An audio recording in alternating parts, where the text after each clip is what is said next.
Kıskanç, jealous, envious. Kıskanç, kıskanç. Arkadaşın çok kıskanç. Your friend is too jealous.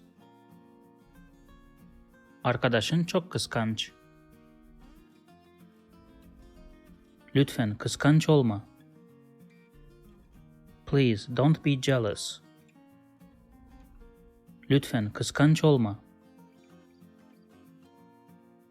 Karım çok kıskanç ama ben değilim.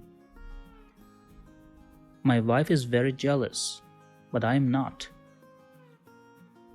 Karım çok kıskanç ama ben değilim. If you like this video, please subscribe to my channel below for more videos on Turkish grammar, vocabulary and pronunciation. Also, if you think this video can benefit somebody else, please share it with them.